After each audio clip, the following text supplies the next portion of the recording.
Bonjour. Plusieurs journaux se sont intéressés à l'arrestation des activistes Guy Marius Sagna et Assane Diouf. Ils ont été cueillis par la division des investigations criminelles pour présumées menaces de troubles à l'ordre public, rapporte l'Observateur, qui annonce, comme d'autres journaux, l'arrestation imminente d'un autre activiste, Clédor Sène. Il serait activement recherché par la DIC, lit-on dans l'Observateur. Libération écrivant pour sa part arrestation imminente de Clédor Sène. Selon plusieurs quotidiens, Clédor Sène serait le destinataire d'un enregistrement dont la fuite a poussé la DIC à partir à la recherche de Guy Marius Sagna et Assane Diouf. Vous avez oublié que le combat démarre mardi. On s'achemine vers la levée de l'immunité parlementaire et l'arrestation de Sonko, aurait dit Clédor Sène dans l'enregistrement qui aurait été intercepté par la DIC selon l'Observateur. L'audio qui affole le pouvoir, écrit l'AS, affirmant que les domiciles des activistes sont placés sous haute surveillance policière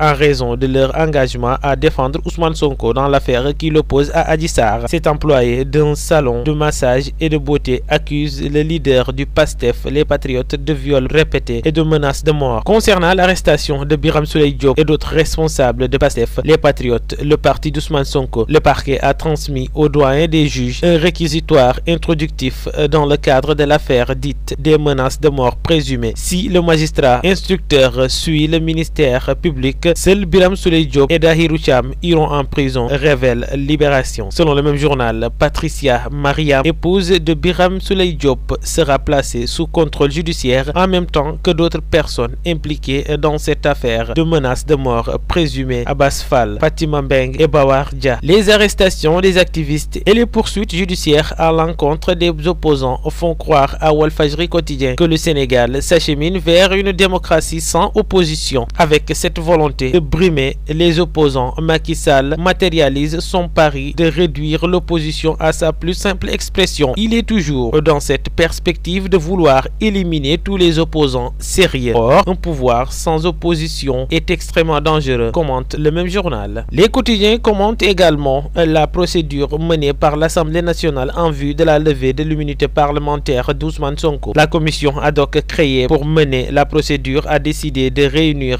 les députés en séance plénière dans les prochains jours. Sonko divise l'opposition, constate le quotidien, selon lequel la participation de Serigne Cheikh Bara Dolly Mbacké à la réunion de la commission ad hoc fait débat, puisque certains de ses collègues s'attendaient à sa démission comme l'ont fait Moustapha Guirassy et Cheikh Bamba Dièye. Ousmane Sonko va être mis à la disposition de la justice dans les prochains jours, déclare Sud Quotidien, ajoutant que le leader de PASTEF est à un pas de la levée de son immunité parlementaire. Il appartient maintenant aux députés qui vont se réunir en séance plénière de faire leur part du boulot qui consiste à dépouiller un de leurs collègues de toute sa voilure parlementaire, affirme Critique. Le Soleil annonce l'implication des chefs religieux dans la vaccination contre le Covid-19. L'argumentation religieuse pour déconstruire les préjugés, écrit-il. Des religieux favorables à l'instauration d'un climat de confiance rappellent aux sceptiques que l'islam enseigne que tout malade doit se soigner,